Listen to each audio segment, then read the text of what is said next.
If you're just joining us today, this is week 2 of the series we started last week that we're calling Hunting for Happiness.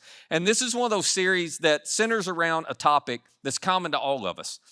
I'm well aware that every single week we have people who are here in all different parts or points of your faith journey. And that's fine. That's a great thing, actually. We design it for everybody, no matter if you're trying to figure out what you believe or you've been following Jesus a long time or anywhere in between. But this is one of those things we all have in common. It doesn't matter where we are in our faith journey. We all want to be happy. We all pursue happiness. None of us really wake up every morning going, hey, I'm on a truth quest today. We're not doing that. We're not even really on a purpose quest. The thing that's front and center in our mind is, I just want to be happy today. And so that becomes the filter or the lens through which we tend to make our decisions. We don't even realize it. But pretty much any circumstance, situation, or decision you face, you find yourself in the back of your mind asking yourself the question, well, what's going to make me happy?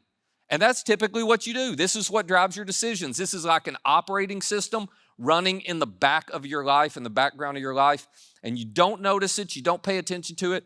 It's just happening. Here's the only problem with it. When you are driven by the question, what's going to make me happy, you find yourself in what I call a doom loop. And all I mean by that is you're going to chase certain things you think are going to make you happy because you're trying to fill you up. But you know, happiness is kind of like air in a balloon. It leaks, doesn't it? And so you start to get it, and then it starts to leak, and you're not as happy anymore. And so then you chase more, and you get happy, and then it starts to, go away and fade, and then you chase more. And you find yourself doing this over and over and over. And the problem is, the whole time you're chasing happiness, your focus is entirely on you. And that is a problem because being consumed with you will ultimately consume you. Being consumed with you, I'm just going to do what makes me happy. I'm going to focus on me. Being consumed with you always, eventually consumes you, which is why when Jesus was on this earth, he was constantly inviting people to trade chasing happiness for something bigger and something he said was better. But the interesting thing about it is he said, if you will chase what I'm inviting you to chase, you'll actually get happiness as a bonus. But you chase happiness and you're going to lose both what I'm inviting you to chase and happiness too. The thing he was always inviting people to chase is this big word right here, the word purpose. Now, we're going to talk about this for the next few minutes today, but I want to acknowledge something up front. I realize for a lot of us, when you hear somebody talk about purpose, it's just frustrating. For some of you, it's frustrating because you're like, I don't even know what that means. I'm not sure there's any special purpose to my life. I don't really even get that. And I hear people talk about it, and I think that's not normal. That's not me.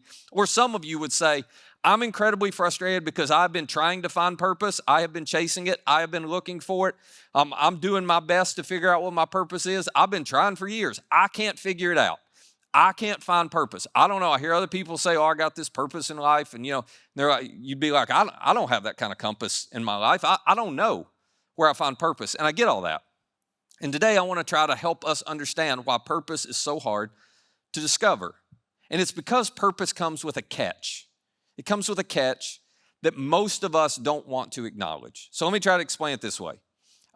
What if I ask you, what is the purpose of a shovel? You would tell me the purpose of a shovel is to dig holes. None of you would say, well, the purpose of a shovel is to be a shovel. It's not the way it works, right? If a shovel's there to dig holes, if I ask you, I don't make something else up, what's the purpose of mouthwash? You wouldn't say to be mouthwash.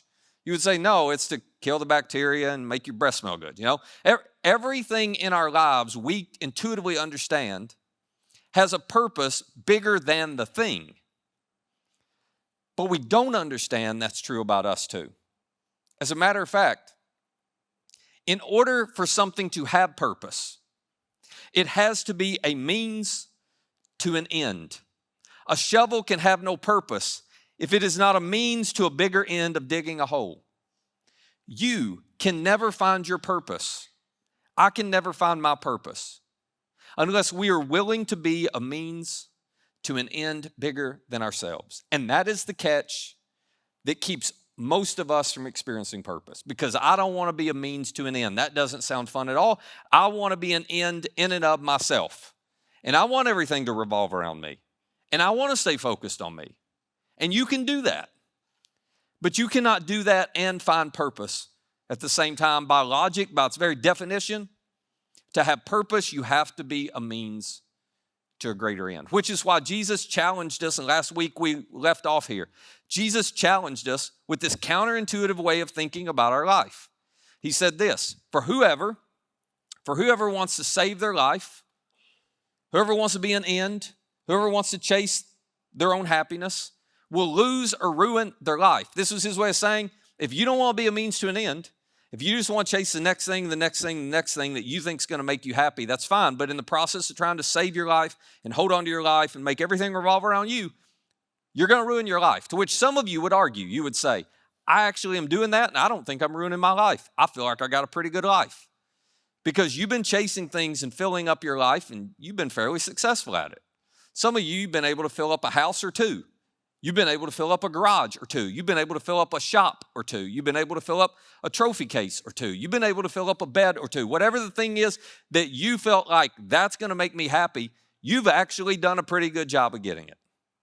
And the thing I would ask you is, yeah, but what meaning does it bring to your life if that is an end of itself and if there is not a deeper purpose behind it? Jesus says you can get it all.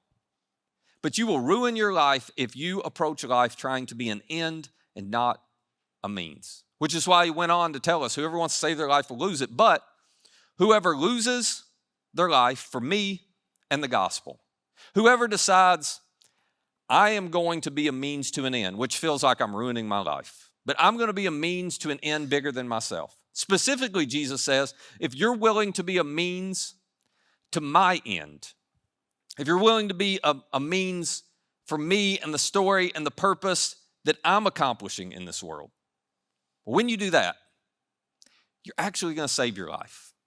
You're going to find purpose, and you're going to get happiness too. But if the only things that concern you, if the only things that bother you are all about you, well, you're going to lose purpose in the process, and you probably have some work to do. And it's so normal to do this. It's so normal to live life acting as if we are the end and not the means that I think we do this and we don't even realize it. We fall into this trap. We believe this lie. We don't even know we're doing it. And so today, what I hope to do over the next few minutes is help me as much as you to ask ourselves, is that true for us? Is it possible that we're living our lives as an end and not a means and we don't even realize what it's doing to us? Because it's so hard to see. And this is not a new problem. This is just a human problem. 2,000 years ago, Jesus one day was with a crowd in Israel, and he's traveling. And I don't know if you grew up in Sunday school, it was presented to you like anytime Jesus taught, everybody sat down in rows like this, and they were real quiet and respectful, and they didn't have phones, so they weren't shopping on Amazon while Jesus was talking. But anyway, it's fine. You just go right ahead. Christmas is coming. So you got all this stuff, right? You just imagine it was real quiet and it was real calm, and that's not the way it was at all. It was often extremely chaotic. This is one of those days. Luke, who records the experience for us, tells us that the crowd with Jesus was so big, it was so chaotic, people were trampling other people. People were pushing other people. It was a little wild and off the rails, and Jesus is trying to teach people, and then he's trying to travel and move through the crowd and go to the next place. And in the course of this, something interesting happens. Here's what Luke tells us. He says, someone in the crowd said, actually more accurately, probably had to shout at Jesus to get his attention, shouted to him, "Teacher, tell my brother to divide the inheritance with me." So clearly you got this scenario. Again, you got thousands of people there, right? It's just kind of chaotic. But we're going to make an assumption here in that culture is probably a younger brother who is there with his older brother. Otherwise, why would you bring it up? And their father has died. And the older brother's in charge of who gets what. And the younger brother doesn't like the way the things are getting divided up. And so he's like, hey, there he is right there. Would you just tell him to divide everything up with me? And solving a family dispute is not on Jesus' agenda for the day. So he looks back at him and he says this to this younger brother. He says, "Man, who appointed me a judge or an arbiter between you?" Like, that's not what I'm here for. Now, Jesus is thinking to himself, why would you ask me this question? But we know why this younger brother would ask Jesus this question. You would only, think about it in your case, you only ask someone a question to solve a dispute if you are certain they're going to say what you want them to say. Otherwise, you never ask them. So the younger brother is sitting here thinking, I know Jesus is going to say, yeah, be fair to your younger brother, do what he's saying to do. So he's like, this is my shot. And he'll have to, in front of all these people, he'll have to do what Jesus says. So Jesus hears all this, and he does what he often did. It's really dangerous to ask Jesus questions, you can imagine, because he knew what was really going on. And Jesus understood in this moment, what's really going on here is actually not even about the inheritance and the money. What's really going on here is something deeper in the hearts of both of these brothers. And so he gets the crowd quiet. I'm sure it took a minute. He gets everybody to sit down. He gets everybody to calm down. And he says, I have an important lesson I want to teach you. And can you imagine that the younger and the older brother had to have been sweating at that point, like this is not going to end well for us, So everybody's sitting there. And Jesus says, here's what this guy just asked me, and here's the situation. Now I want to teach you something. And here's what he said to him, to the entire crowd. He said, watch out, be on your guard against all kinds of greed. To which I'm sure this younger brother is like, excuse me, this has nothing to do with greed. This is all about fairness. You're confused, But Jesus saw deeper than the surface issue. Why would he bring up greed? Well, because greed is the disease of me. So greed is the assumption that everything I have, everything about my life is for me. Greed is the assumption that everything is for my own consumption. That's greed. So he says, I want you, he's talking to the whole crowd. He goes, this is really strong language, isn't it? He says, I want you to watch out. I want you to be on your guard against all kinds, because it comes in a lot of different ways and forms. It disguises itself. I want you to watch out, be on your guard against all kinds of greed, which was his way of saying, I want you to put up a security perimeter around your heart. And I want you to hire a security team. And I want you to install a security system. And I want you to make sure that no matter what happens, you don't let greed somehow, some way sneak into your heart. Now, just hit pause real quick. If I were to ask you today, hey, when's the last time that you paused to watch out and be on your guard against greed? I already know the answer. It's never. When's the last time you stopped and thought, I really need to pay attention, do a security sweep on my heart. There may be some greed in there. You hadn't thought that. Did any of you wake up this morning and go, I think a little greed may have snuck in. I really hope Matt talks about that today because I could use some help. No, you're thinking, why did I come today? I should have skipped, because none of us want to talk about greed, and none of us feel like it's our problem. We don't watch out for greed. We're not on our guard against it. Are you kidding me? Of course we're not. You know why? Because we only watch out for and guard against perceived threats. And none of us think greed is a threat to us. We only watch out for perceived threats. This is why you pulled in the parking lot today. And when you got out, you locked your car.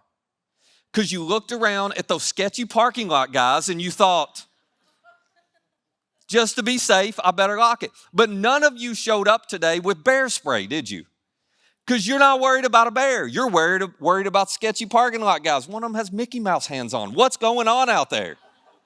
Okay, I get it. They are sketchy. You should lock your car, okay? Go ahead. Just kidding, I love you guys. So, this is how we handle life. We're not cautious about things we don't think are a danger. We're only cautious when we feel like there's a threat. So, of course, none of us watch out for greed. This is kind of Jesus' point. He's like, none of you get it. I'm telling you, it should be high alert. You should post security all around your heart. You should check and sweep the room carefully. On a regular basis, you got to watch out, be on your guard against all kinds of greed. Okay, Jesus, why would you act like this is so dangerous? Because again, none of us want to be greedy. None of us want people to think of us as greedy. But I'm going to say what none of us want to say out loud. We have a lot of choices we could make in life that we feel like are really dangerous that can wreck our world. Greed's not in the top 10. It's not great. But we're not that concerned about it. We're certainly not scared about a little greed's creeping its way into our heart.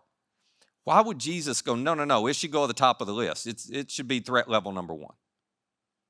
I'll tell you why. Jesus knew this. Jesus knew that greed guarantees we are always an end and never a means. Now think about this. Greed is the disease of me. Greed is the assumption everything is for my consumption, which means when greed sneaks in, it is a guarantee that you will approach life as if you are an end in and of yourself. You will never, as long as you have greed, you will never live your life as if you're a means to an end. And according to Jesus, it's dangerous.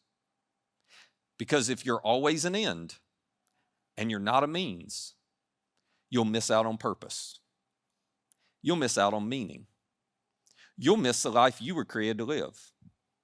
So we look at greed and go, it's kind of a little problem, but it'll just keep it under control. It'll be fine. Jesus goes, no, no, no. It's destroying and robbing you of the very life you were created to live. It's guaranteeing you're going to keep living your life as an end and never a means. Which is why Jesus then looked at the crowd and he made a statement that all of you would shake your head and go, yep, I agree with. Doesn't matter if you're Jesus follower or not, we would all agree with this. But he looked at the crowd and said, can I just remind you of something? Life does not consist in an abundance of possessions. And we all agree with that intellectually, but we don't live this way experientially very well. We all know intellectually my value and meaning in life is not equal to what I own. We all know that. But that's not necessarily how we live. As a matter of fact, if you want to know what you are currently trying to extract purpose from, if you want to know where you're trying to find purpose, because all of us try to find purpose in something. When you're an end in and of yourself, you're trying to find purpose in yourself. If you want to know what you're trying to find purpose in, all you have to do is follow the trail of your money. You could follow some other trails, but this one will work for you. I would recommend you try it this week and see where it leads. Just pay attention to where the majority of your money goes. That will show you what you're trying to extract purpose from. For some of us, we're trying to extract purpose out of image, the way people see us, the way we portray ourselves, and that's what drives the houses we buy, the cars we drive. It's what drives what we do with our money. For some of us, it's the people we're around. We try to extract purpose from being connected to certain people, so we spend our money to put ourselves in circles where we're going to be around those people. For some of us, it's pleasure. And that is actually what's driving the travel, the hobbies, the activities, the whatever the thing is, because we're trying to extract purpose from pleasure. For some of us, it's financial independence. It's why we save and invest and save and invest, save and invest, and we're always, got to hold on to everything. Because we want to find our purpose in being financially independent. For some of us, it's, if you have kids, it can very easily become the way your kids view you or the way other people view you as a parent with your kids. And this is not true for everybody. None of this is true for everybody. But if you dig down and start figuring out what's really motivating and driving why I'm doing what I'm doing, I mean, in some cases as a parent, you look at the amount of money that you're investing in your kids' hobbies. They're not careers, they're hobbies. And from the outside, you're like, this is insane. Why are we doing this? But it's because it matters so deeply to us that our kids feel about us a certain way or other parents feel about us a certain way. We're trying to extract some type of purpose out of it. You just follow your money, you'll figure out what you're trying to extract purpose and meaning from. And in the process of doing that, greed often sneaks right past any security system we might have. Most of us aren't even paying attention. Sneaks right into our heart. And to Jesus' point, greed is a thief. It's going to rob you every time of purpose. You can't be a greedy person and a person who lives with purpose. The two don't go together. Because you can't have purpose without being a means to an end. And greed guarantees you're always going to stay an end. And you're never going to be a means. But even now, some of you are hearing this going, no, I don't think I'm too worried about it. I mean, I hear what Jesus said, but it's not going to be a high threat level for me. I think it's working out fine the way I'm doing it. And the reason you feel that way is because greed always promises more, but it leaves you with less. So then you think, I must have done it wrong. I need to chase a little more. You've lived this way, so have I. But as long as there's the hope and the carrot being dangled out there of a little bit more, and greed's telling you this will solve it, this will solve it, this will give you what you're looking for, well, we just keep falling into the trap, believing the lie. And we miss the very thing we most want. Purpose, which as a byproduct will deliver happiness. So, you remember Jesus said, watch out, be on your guard against all kinds of greed? I don't know if you've ever thought about that, but you think of money, obviously, when we talk about greed. We all do. But greed comes in a lot of shapes and sizes. It's subtle, it's sinister, it comes in a lot of disguises. So what I want to do is I want to ask you a few questions that you can figure out what you want to do with this, but these are reflective questions that might help you evaluate if greed has snuck into your heart and you don't even realize it. For example, are you greedy with your time? Are you greedy with your time? Obviously, you got to be careful with your time and use your time wisely. That's not what I'm talking about. But if the only thing that makes it on your calendar or your schedule are things that you know will benefit you, you may just be greedy with your time. If you're quick to say no to anything that's going to benefit somebody else but not you, if you gave your time to it, there's a clue. There's probably some greed there. How about with your influence? You greedy with your influence? Some of you are at a place in life. All these don't apply to all of us, but some of you are at a place in life where you've got influence with people. And you know a single text or a call or an introduction, using your influence could help somebody else in your life in an extraordinary way, but you're not willing to do it because making that introduction or doing the text or whatever, it's not going to benefit you. So why would I do it? I'm going to save my influence for me. You're just greedy with your influence. You're not going to help somebody else. You're greedy with your knowledge. Same thing. Some of you are at a point where you've got enough experience. You know some things that people around you don't yet know. They just don't have the experience. But you're greedy with it because you're like, I'm not going to coach them. I'm not going to mentor them. I'm not going to share that with them. They may end up being as good or better than me. And I don't want that competition, so you're just greedy with it. You're not a good team player. You're not willing to help. You're just looking out for you. You're greedy with your experiences. Some of you have gotten to a point in life and you've been so successful that you have opportunities to experience things that the average person doesn't get to experience. But you're greedy with them because you're not thinking about who could I take along on that? Who could I invite into that? Who could I have experience this with me? And they're never going to get the opportunity on their own because they're just not in a position to get it. But I do, and I could give them an experience they'll never get otherwise. You don't do that. You're like, no, if it's not going to benefit me to bring them along, if there's not a payoff for me down the road, I'm just not going to do it. Are you greedy with your connections? With the people you know? And that person over there, man, if you'd make an introduction, or that person over there, if you'd figure out how to, it could change their life. It could open up some doors for them. But you're like, no, I may need that connection in the future for me. That's greed. Before I go to the last one, I actually had somebody catch me after first service, and they made my sermon better, which happens quite often, by the way. So they're like, hey, there's one I thought about you didn't even ask. I said, what was that? They said, my first thought was, am I being greedy with my faith? And what they went on to talk about, she was like, God has done some remarkable things in my life, and I'm scared to tell the story of what God's doing in my life. I'm scared to open up and let people see what I went through and the mess I made and how God helped teach me to forgive and to clean everything up. She's like, I think I'm being greedy with my own story, with my faith. It's like, there's a great example. And then the one that does come to mind for all of us, are you greedy with your resources? With your time and your money, with your money and your possessions? When you have opportunities to give, just immediately go through your head, I'm only giving if I'm going to be able to benefit from it in some way. I'm only giving if I'm going to get attention. I'm only giving if I'm going to be spotlighted. I'm only giving if it's going to help me. Or I'm only giving sporadically. Now, here's the thing. There is only one antidote to greed, and it's generosity. And generosity is not that I'm going to give every now and then kind of deal. I'm going to help them with my influence every now and then. No, generosity is who you are. It's not just something you sporadically do. Generosity is when you're intentionally and consistently holding all of this with an open hand, saying, my assumption is not that it's for my consumption. My assumption is all of this in my hand is to be used to help somebody else. Generosity guarantees you are a means to an end, not an end. Greed guarantees the opposite. That's why it's the only antidote. So whether you call this your church or not, whether it's your first time, you figure out how to apply this. But I would encourage you to do this. I would encourage you to find a way to intentionally develop a habit of practicing generosity, not just with your money, in all these areas. Because if you'll do that long enough, it will rip the greed out of your heart.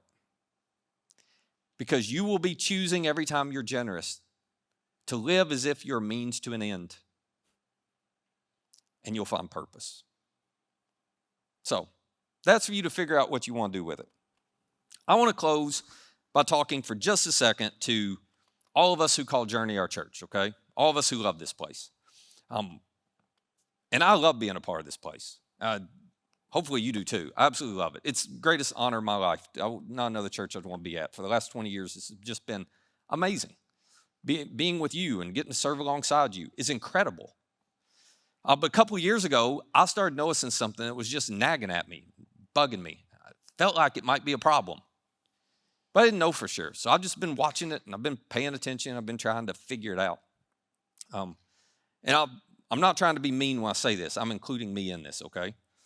But I think we have a greed problem. Me included. I think we have, now not organizationally. I'm not talking about as a church what we do in the community and I'm not talking about that. We don't have a greed problem there. We're extremely generous. As a matter of fact, behind the scenes, one of the things we've always said, it's not really a value, but it's kind of a value. One of the things we've said for 20 years is, well, we'll be generous and we just may go broke giving. That's okay. We've tested that a few times. But we're always trying to practice generosity organizationally. I'm talking about individually. Not all of us. Some of you don't have this issue, but some of us. I think greed may have snuck into our hearts. We don't even realize it. We weren't watching out. We weren't being on our guard. And real quickly, I'm going to tell you why I'm saying that. None of this is meant to be criticism. This is just what I've been watching, what I've been trying to process. A couple of years ago, we built the student space for 6th through 8th graders and our high schoolers and allowed us to have more space for our preschool and elementary. So we built that space, and it's been incredible. It's helped our kid and student areas grow quite a bit. We should have been able to give enough to pay cash for that, and we weren't. We had to borrow money for that. That made me scratch my head. I was like, that just doesn't seem right. I don't know if that's a sign of greed or not, but kind of got my attention. I was like, that's odd. That we should have never had to borrow money to finish that building. And then I told you in September about, been watching the 4 offerings since we moved in the building here, and the amount for those of you who aren't or new around here, we give money away to nonprofits every year, do a big offering, give every penny away. And that amount had been going down, which again, I was kind of like, wonder if that's greed. But I don't know, like last couple of years have been hard on people, it's economically, it's hard. And some of you, I know it's hard still right now. I totally get that. I live in that world. So I was like, I don't know. And then this year we did the 4 offering, and you're like, why are you telling us we're greedy? We just gave away $275,000. I know, I am super proud of you, okay? But remember, one-time giving does not rip greed out of the human heart. It's a good step, but anyway. So we responded in an incredible way this September, and so proud of that and what happened. But in the middle of that, I had people making comments, not a lot, just every now and then. I had people making comments to me like, I'm not sure I totally like this because I think we should only give our money local and we shouldn't give it to anything that's not in our local community. And I was like, I don't know what that, I'm not making any accusations. I was like, I wonder if greed's at the bottom of some of that, because we've been giving locally and we didn't cut anything local. We're always super generous locally. So I was like, well, that's interesting. And then, I heard through the grapevine a few people saying, man, I'm just getting really frustrated. He's talking about money too much. As we were talking about this offering to give money away to people. So I was like, yeah, okay. By the way, just so you know, I'm a preacher's kid.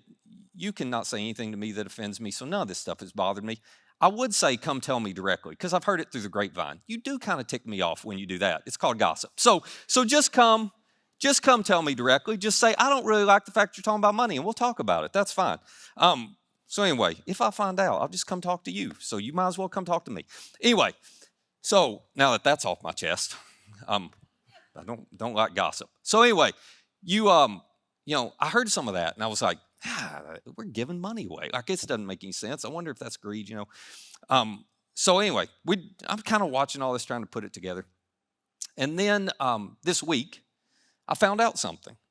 And I was like, that's kind of the last piece. I think we have a greed problem. And I want you to know, if you're new around here, real quick, I work on these messages 2-3 months in advance, okay? So this message was planned a long time ago. So I'm not reactionary in my messages. If anything lines up, you just got to blame God for that, because I am not reactionary, okay? So anyway, that's not why we're talking about this today. But this week I found out something. Now here's the good news. From fall of 2 years ago to fall of today, our church has grown by 21%, which is about how we typically grow, but that was amazing. That was awesome. I was like, well, that's great to hear. And then they told me, while our church has grown by 21% in attendance, our giving has grown by 7%. And I was like, I do think we have a greed problem.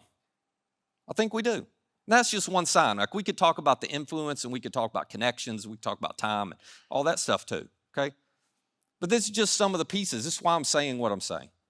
And I'm not saying it because organizationally, the impact that's had. I mean, y'all are smart people. You know, if you grow by 21% and your giving only grows by 7%, the challenges that creates organizationally, you figure that out. That's not why I'm bringing it up. I'm bringing it up because it really concerns me for us personally. Because I know if we're greedy, we won't experience and live out God's purpose for our lives. And as your pastor, I'll just tell you, the thing that I want more than anything else is for you to experience God in a personal way as you're living out the purpose that He has for you. And greed just guarantees we're always going to be an end and never a means. Generosity guarantees we're always a means to an end. So, I'm not telling you that because I'm mad at you. I'm not telling you that to get on you. I'm telling you that because it's just my job as a pastor sometime to go, maybe we should pay attention to what Jesus said. Maybe we do need to watch out, be on our guard. Maybe we need to do a security sweep of our heart.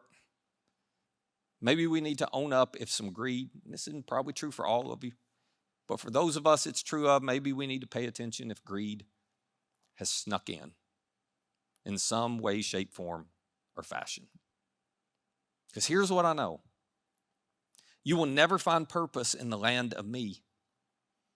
Purpose is always found across the border of what's in it for me.